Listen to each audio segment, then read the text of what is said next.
Welcome back to a ShopDog-Garage video. This one will be probably classified as random and interesting. ShopDog are out here. Oh, look at that. Look, that's all the snow we have left. It rained all weekend, which is not normal in December in Minnesota.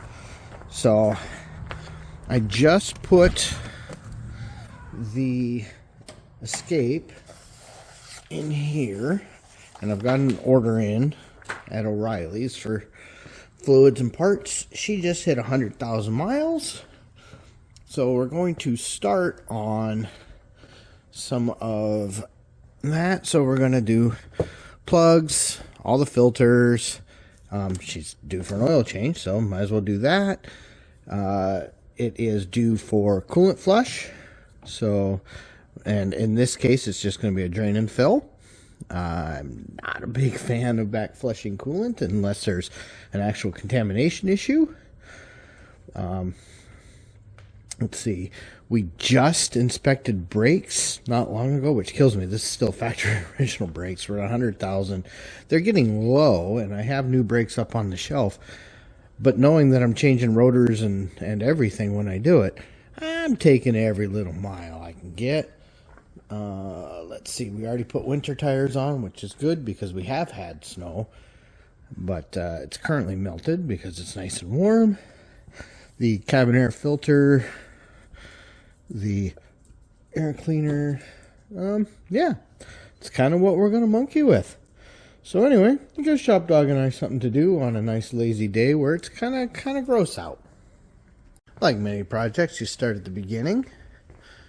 We've gone ahead and pulled the engine cover off, so you can start looking in here, and you can see that'll be pretty straightforward to get at those. And I don't think we're going to have to pull this intake tube. I'm hoping, because believe it or not, it's kind of a pain, and I always worry about breaking any of these connectors. We are going to have to pull that to change the air cleaner, which honestly is also due, so that works out pretty nice. You can see 5W30, that's on order. Let's see, looking down. And then it's also due for transmission, power takeoff, and rear, well, Ford claims not the rear differential, but we're going to have that done. Well, I haven't decided if I'm doing that yet or if I'm going to have somebody do it.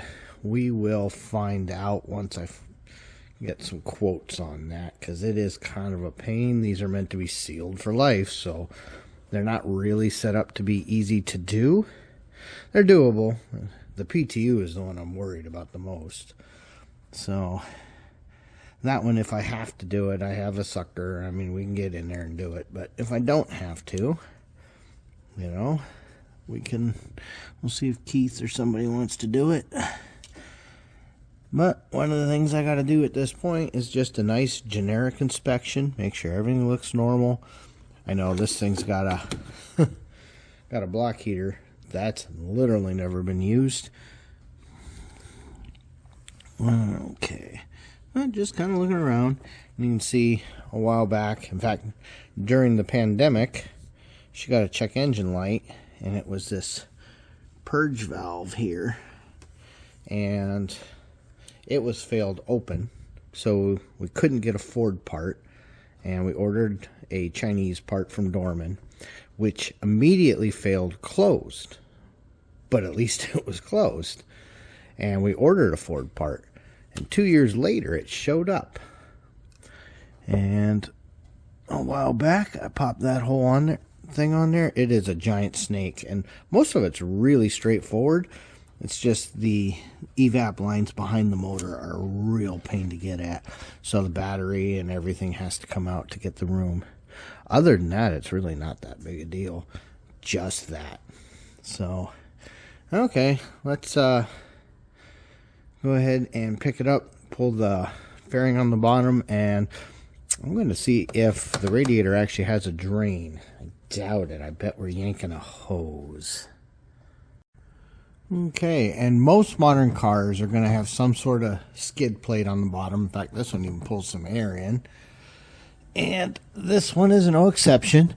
You're going to see there's just a series of Torx-headed cap screws here that go into little plastic inserts. So do these by hand. You're probably better off. So let's get that off real quick. One of the only problems with these sound and liquid diapers is basically what these are, is if you do have a slow leak somewhere, you may not know because it may be soaking into the pan here. It's the only bummer of them, is you don't immediately know that you have a leak. Alright, been just kind of doing a little bit of visual, you know, looking around to see how bad things are at 100,000 miles. One thing we know, we do have a plug here. It's right there. Ever so conveniently located. I think that'll make a big mess. So we're probably just going to suck that stuff out. I see a split in a harness here, but I don't see any damage. So I'll look closer at that in a minute. Just kind of under here. We know we have a weep up here at either the turbo or the back of the valve cover gasket. We're going to have to look into that. This is that power takeoff unit. Like I said, it's not the hardest thing, but that stuff is so thick. This shaft is weeping. You know, overall, this could be in a lot worse shape at almost 10 years old. So, yeah, and these are not real fun to drain and fill either. So all of that's got to come down to do it. Yeah, Ford didn't really design these to be serviced, unfortunately. But just kind of looking things over, looking for future problems or current problems. So I know it looks worse than it is, that weep right there. We've been aware of that for 2 oil changes now. Yeah, overall, not seeing anything too terrible. It's an interesting choice there, a little diaper. And same on this side, you can see it. And this is really the only way you can see your washy fluid. It's from under the car. That's awesome. So, yeah.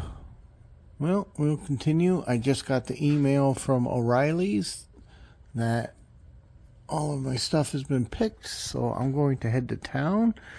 But one of the things you check anytime the car is up is all these boots. Looking for oil flinging anywhere, because that's the last thing you want. Those things fail very fast once they're open. So, okay. Well, let's put our light down. I'm going to go grab ShopDog, go hop in a blue truck, and head to town. Alright, we're back from O'Reilly's. Going to go ahead and get started. And I think I'm going to start with the messiest bit and go straight for the coolant, because I think that's the thing that's going to cause the most mess. Might as well get it over with. Well, it's the next day at lunch because, you know, work happened. Even on Sunday, you still got to work. So this was interesting. I found for me it was easier to pull the charge hose and get it out of the way to get at this thing. This thing keeps doing that. I'll have to look into that. And then I had an extension hose there going down into my bucket. And even then, with the cap off, it didn't just drain freely the way you would expect. So, not sure what's going on there. It took a long time. And since I wasn't out here for a while, you know, it made a bit of a mess. So we definitely drained more than that. I think I've cleaned up most of it. It kind of got everywhere. You can see it here. Unfortunately, that's what happens. So we'll get that closed up, cleaned up, get the charge pipe back on, and drop her down, change some plugs. You know what? Actually, while she's down, we'll also drain the oil. That's not a bad call. Okay, so the oil change has been done. Filter's draining over there. We put 5.7 in. You gotta always play with that. I added 1 quart of 50/50 yellow which I checked is compatible with the P-oat that's in here. Obviously, that's only about half the coolant in the system. You know, the stuff in the block and the stuff in the heater core, that's all fine. This is going to work out. So we've got that kind of close to minimum. Once we start it, we'll go from there. Just pulled the charge pipe and the air cleaner and got one coil out, getting ready to pull a plug. Had to do it to get at these, so there's nothing you can do. The charge pipe was always coming out. So just kind of working ahead on the rest of this little quick tune-up. Okay, we're just going through the plugs, and the first two are done. And honestly, for 100,000 miles, these look pretty good. Here, let me see if I can get it to focus here.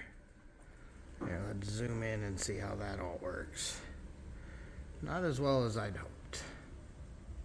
Well, I don't know how to use the macro and micro stuff, but you can see for 100,000 miles, that looks pretty good. Which is why I went with Motorcraft parts. They worked. Now remember, these are iridium. Anything with rare metals on the puck are non-adjustable. So don't go playing with them. The part that's iridium is only that tip and sometimes a puck on the electrode. And then the other thing I like to do is replace the dielectric grease in the coils. Alright, plugs are done. Air cleaner is done. Piping's all back in place. Always check and verify that you plugged everything back in, that you unplugged. Going to leave that open because when we do start it, we're going to let it run for a minute or so and then shut it down and then check, because I have a feeling it's going to burp a little bit. So we'll be right back. Well, it didn't seem to leak, so we just put the diaper thing back on. Now we're going to come around, find the cabin air filter. It's been a little while. If I recall, doors are locked. I gotta unlock the doors. That's why, that's why we always roll windows down. Two, I think I was playing with the key earlier. There we go. So I got that unlocked, and I believe the cabin air filter is back up under here somewhere. So give me a few minutes, we'll be right back. Okay, and you can see we definitely were due. It's in a very convenient location here. Well, more than some. This little cover comes off under here. And then you can see she's way in here, conveniently located where it's very difficult to actually put the filter in. So I just got to put this cover back on. Okay, so I think we've done everything. So let me lock it. 2 presses. Oh, it doesn't like the hood being open. Okay, it was worth a try. Apparently you can't auto start it with the hood open. So let's try it now.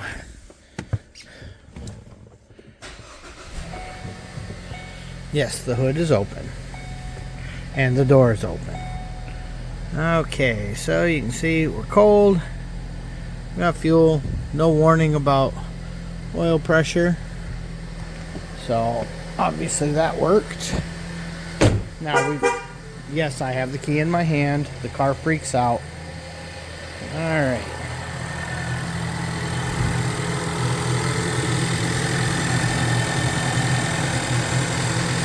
And yes, this is they're noisy, these little direct inject engines. But it seems to be running nice and smooth. Well, as smooth as a 4-banger runs. Not getting giant puddles. ShopDog thinks he's going for an RIDE. He's in for a surprise. Because we're then going to shut this down and let her cool after she's had a chance to circulate coolant a little bit. So I think we finally have her topped off. That's my third go at that. Very convenient location, Ford. Thank you so much for making that impossible to fill without spilling stuff everywhere. So I've been trying to make sure that all the drips were because I spilled and not, you know, breaking a hose or anything, because this had to come out when I was working. So seems to be running pretty good. Likes the air filter. Yeah. All right. So thanks for watching. That has been another random and interesting video shot over the course of a few days because, you know, sometimes we got to work on the weekends. Anyway, ShopDog says please like, comment, and subscribe.